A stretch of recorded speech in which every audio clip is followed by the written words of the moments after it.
All right, welcome back to the Copywriters Podcast with your host, the world's greatest copywriting coach, David Garfinkel. David, how are you doing today? I'm great. I'm very excited. I'm very excited as well. We have a very special guest on the podcast today and a slightly different format because we were having technical gremlins. But for the listeners out there, you don't have to worry about that. You just need to sit back, relax, and get ready for an awesome interview that we've got scheduled for you today. And on that note, David, I'm going to turn it over to you and let you introduce and preview what we've got coming up on this week's episode. It sounds good, Nathan. Thanks.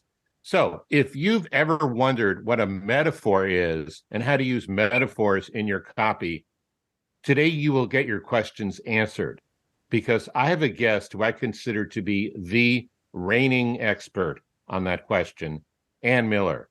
She's author of The Tall Lady with the Iceberg. And for my money, this is the best book ever written on how to use metaphors to sell, to explain, to win people over. Ann understands and teaches this information better than anyone else I've ever seen. She's also a coach, speaker, and seminar leader. Her huge client list ranges from Columbia University to the Wall Street Journal, Revlon, Citibank, and Yahoo, as well as clients in Australia, South America, Europe, and Asia. Dozens and dozens of household names and major niche organizations. For us in the copywriting world, Ann's expertise in creating and using metaphors is what excites me the most. Many copywriters and business owners use metaphors, but not too many people do it all that well, and that's about to change today. However, one thing at Copywriters Podcast never changes, and that is this: copy is powerful. You're responsible for how you use what you hear in this podcast. Most of the time, common sense is all you need. But if you make extreme claims or if you're writing copy for offers in highly regulated industries like health, finance, and business opportunity, you may want to get a legal review after you write and before you start using your copy. My larger clients do this all the time. So Ann, welcome and thanks so much for being here. Thank you. It's my pleasure. Thank you for that lovely introduction. I appreciate it. Oh, you're welcome. You're welcome. Hey, so let's start with a basic compound question. What is a metaphor anyway, and why are metaphors so important? Okay. The simplest way to think about a metaphor is to think of it as a comparison. So if you say, for example, John is a pig, obviously he's not a pig, but he shares common characteristic because he's a slob. Yeah. Right? And if you were in high school, you might have remembered metaphors, similes, analogies. It really doesn't matter for what our purposes are. Yeah. Just think of it as a comparison. Okay. And if you want to know why they're so important, it's because they're visual and they're instantly understood. And they take any information or product or service or idea that you're selling and boil it down to this really concentrated story. Do you want an example? Oh, please. Okay. So a while back, I had a woman who worked for a mutual fund company, and she was introducing a new fund to brokers. Now, there are hundreds, if not thousands, of mutual funds out there, and brokers get pitched these things all the time. And the name of the fund was something long. I'm going to get this bollocksed up, but I'll give you the idea. Long-term growth, risk-free, diversified equity asset fund. And every time she had to reference the fund, she had to go through long-term growth, risk. I said to her, you can't do that. A, you're going to put them to sleep. B, you sound like every other fund out there. It's just not working. They're not going to get it. They're not going to get excited about this. I said, tell me what the fund does. And she said, well, it's really not too hard. You invest your money. It sits there in comfort and safety for about 15 years. And at the end, you get a really appreciated asset. I said, fantastic. I said, so let's think of an image, a metaphor that would help people understand what this fund actually does. So then we said, okay, so what goes dormant for a while and then emerges? And we came out with a bear goes into hibernation, and at the end of the winter, it has cubs. But that didn't work so well because bears and stock markets don't go well together. Right. Then we came up with a sports team. They go into spring training, they disappear into spring training, and then they emerge as a strong team ready to fight for the World Series. But that didn't quite grab either one of us either. And so finally we got it. And maybe by now, even your listeners may have gotten it. And we came up with the Butterfly Fund. Because Wow. think about butterflies. Caterpillars cocoon for some period of time, and then they emerge as this beautiful butterfly. So that's what she said the fund did. The fund is basically, let's call it a butterfly fund, she said. Your money basically cocoons for 15 years. And at the end of it, you get this gorgeous butterfly, high value, treasured butterfly. And every time she had to refer to it in her talk, she called it the butterfly fund. I've got to tell you, thousands of funds out there, none of them are called the butterfly fund.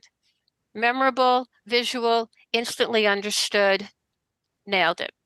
Okay. That's the power of metaphors. That's awesome. Now we're going to cover a lot of stuff rapid fire, and this is the only time I think I've assigned required reading to my podcast listeners. You've got to get Anne's book, The Tall Lady with the Iceberg. But that said, you have a handy 4-step metaphor workout. Could you briefly run over that with us? Sure. It's basically a way of thinking. The first thing you have to do is identify the point you want to make. Are you describing a process? Are you describing an outcome? Are you countering an objection, a blind spot? What is the point you want to make? Then the second step is, what do you know about your audience? Are they old? Are they young? Are they American? Are they international? Do they know sports? Do they have hobbies? And even if you don't know a lot about your audience, there's common, it's current events, music, pop culture. And then based on what you know about your audience, what world can you draw your metaphor from? Can you create a metaphor from sports or from history or from transportation or nature that would resonate with them based on what you know about them? And then the fourth step is relate it back. Just don't say baseball is like life and leave it there. It's got to be baseball is like life. Sometimes you win, sometimes you lose, sometimes you hit a home run, sometimes you never get to third base. So you have to complete it. So that's the 4 steps. What's the point? What do you know about your target audience? And then what metaphor can you create that will resonate? What comparison can you create that will resonate with them and then relate it to them? It's pretty simple. Okay, I'd like to jump into some examples. We already have a great one with the butterfly fund, but in your book you talk about, well, I'll just go through them one at a time rather than overwhelm people. So could you talk about how to use a metaphor to sell something brand new, something no one's ever heard of before? Okay. Well, of course, you can come up with some crazy name like Google or Xerox, because then people are curious about that. But if you're looking for metaphors and analogies, if you bring up something new, you have to relate it to something they know. So there was a shoe company that had kids' shoes. Kids' feet grow very quickly, so it can become very expensive to keep buying shoes. So they invented this shoe that would stretch. So to call it a stretchable shoe, I don't know, they called it inchworm, which is a great, great product name, right?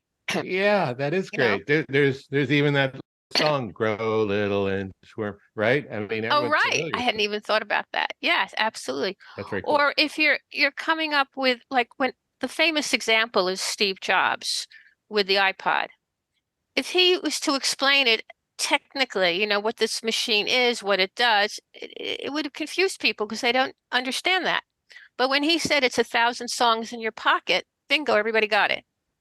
Awesome. See, not only do you get it, you see it, you visualize it. It appeals to the right brain, which sees things, which is the emotional side, which grabs people.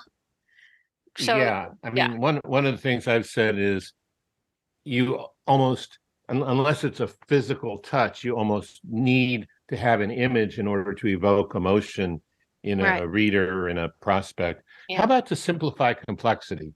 That is such a challenge, especially with people in the nutritional supplement business, which is multi-billion-dollar business, and there are these 6 and 7 syllable ingredients Right. or components in them.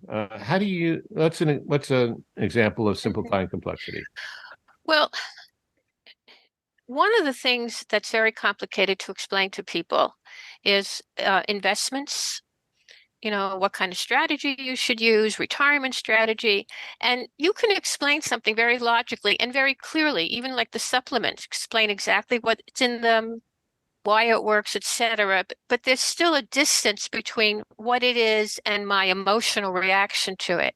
Mhm. So I had a fellow who, would explain the different long-term and short-term investment strategies. Um, and at the end, he wrapped the whole thing up, and he was obviously for long-term constant investing as opposed to day trading. And he said, at the end of the day, you have to decide: do you want to wind up eating caviar or catnip?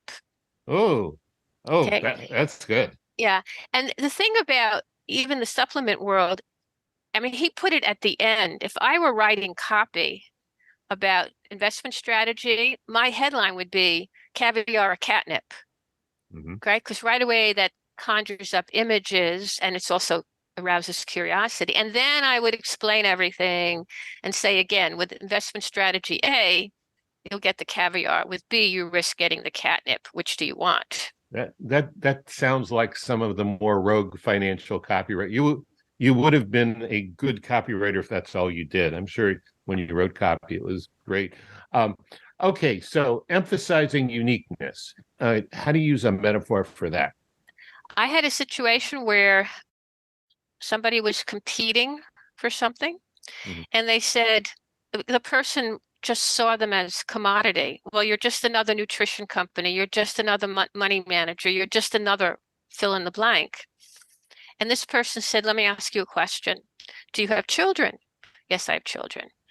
Boy and a girl. Great. Do they have the same personality? And any parent will go right away, will go, oh, absolutely not. Little Jimmy is creative and sensitive and emotional, and little Jenny is a killer. And I mean, they see their own children, which is what you want them to do. Right. And then you say, would you expect the same things from each child? Oh, God, no. Jimmy, reliable, punctual, on the time. The other kid, forget about it. I said, exactly. Just as your children are unique, so too are our products.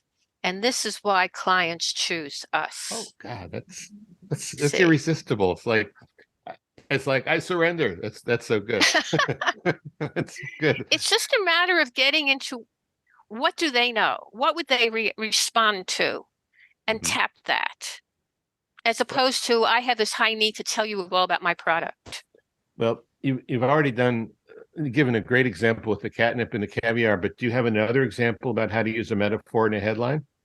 Yeah, I think some book titles are really great examples. One of my all-time favorites, years ago, IBM was going down the tubes, and then Lou Gerstner came in as CEO, and he turned it around, and he ultimately wrote a book called Who Says Elephants Can't Dance? Okay, You do the impossible. So if your product is something that does what people thought was impossible, that's a great headline. Who sure. says elephants can't dance? Or yeah, or instead of saying, stop what, gaining weight or something, you can say, put the brakes on weight gain. That's much more vivid. So you're looking for a vivid title, something that creates an image. Because the Yeah, brain, it's brain candy. The brain loves images. that's such a good point. How about mistakes people should avoid when they're using metaphors? You have one called the unfinished symphony. Could you talk about Yeah, that? you have to complete the metaphor. You can't just say it's like baseball's like life. You've got to finish it. And the other thing that's a problem is when people make bad comparisons. I saw this someplace. I couldn't believe it. This guy said that your cell phone is essential to you, like your toilet. Hmm. Well, it's true that toilets are essential to all of us, but I'm not sure that's the best comparison. You know, Yeah. it just doesn't work so well. Um, so that's a big mistake. And the other mistake is the wrong metaphor. I was in an audience once of executive women, and the speaker was using all these football analogies. When you're on the 20-yard line, and I was sitting there going, who is she talking to? She made an assumption, A, that we knew football, that we cared about football, that we had been in football locker rooms. Really bad assumptions. I mean, if she wanted to use sports analogies, tennis, golf, she would have a much better shot at us being able to relate to that. Yeah. So essentially, metaphors are like any other form of copy or communication. You really need to know your audience and understand. Absolutely. Yeah, and I would say two other tips. One is very often the first one that you come up with, the analogy, is not the best one. You know, like our bear and sports with the butterfly, those weren't good. So you can expect to have to play around with it for a little while. And then also I would test it on somebody. Just because you think it's brilliant doesn't mean it's going to work, Right. you know? So I would test it on somebody first. Okay, so let's say people want to get in touch with you. What kind of coaching or consulting services do you offer, especially to smaller business owners? And I know you do a lot of work in the corporate world, but for individuals. Yeah, well, actually, I've been doing a lot more work with individuals all around the world, actually. Okay. What I really love doing is helping you present your product, present your service, really crystallize that message. So many people don't have a really good message. They don't understand what a good message is. And also coming up with metaphors as it's appropriate or analogies. I was talking to somebody and he has this process that helps build people's presence online. And I said, talk to me. He talked to me. I said, so basically you're midwifing it. He goes, that's it. That's right. You know what I'm saying? If you talk to somebody else, very often they also can come up with the good idea. Yeah, I know that person, and he was thrilled with that metaphor that you came up with him.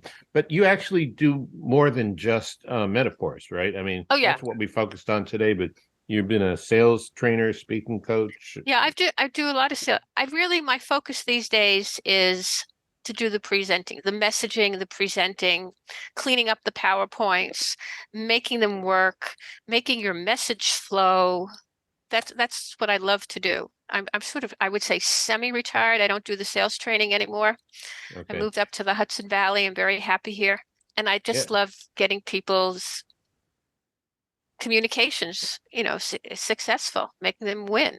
Yeah. Well, live sales training is very strenuous and emotionally draining, isn't it? Oh, it's a real high though. Yeah. Give me a microphone and you open the refrigerator, light goes on, you're on. That sounds good. And of course, your book is The Tall Lady with the Iceberg. Right. Again, And it's on Amazon. And if people want to reach out to me, email is the best way. we have your website, annmiller.com. What's the email address? amiller@annmiller.com, and Ann is spelled with an E. amiller@annmiller.com. amiller@annemiller.com. Right. Nathan, you got any questions or thoughts before we wrap? I'm just going to add, throughout the interview, I actually went to Audible and used up this month's credit to get your book. So I look forward to diving in. I love, David, when you bring on guests that have not specifically copywriting, but I'm remembering the microscripts book that you recommended. And I'm looking at this book now and I'm thinking some of my favorite episodes and some of the best knowledge that I've gotten, the best tools that I've added to my tool belt weren't specifically copywriting, but it's looking like this metaphor book is going to be, if any indication from this interview, it's looking like this is going to be one of my favorite books as well. So, Anne, thank you for coming on. Thank you for joining us. And I look forward to diving into your book. Thank you. Nathan, I think the word you're looking for is copywriting adjacent. I was trying to come up with a metaphor, but copywriting adjacent will definitely Well, work. one step at a time. We'll see if we can get the metaphor later. Yeah. And thank you so much for coming. This is Thank you, a David. real thrill, real treat, and real honor. It's always fun to meet another metaphorian. One more time before we're out of here, where can the listeners go if they want to check out more of your work? AnneMiller.com, ANNE Miller.com. All right. And the book is on Amazon. Yeah, awesome. And there's also an people that can't auditorially process your email address. There's a contact you on that website, right? Yes. Nice. Okay, good. All right. We'll have links to everything Anne Miller in the show notes of this episode. And if you want to get those show notes, head on over to copywriterspodcast.com. While you're there, make sure that you subscribe to the podcast on your favorite podcast app. And until next time, we will catch you later. Catch you later. Bye.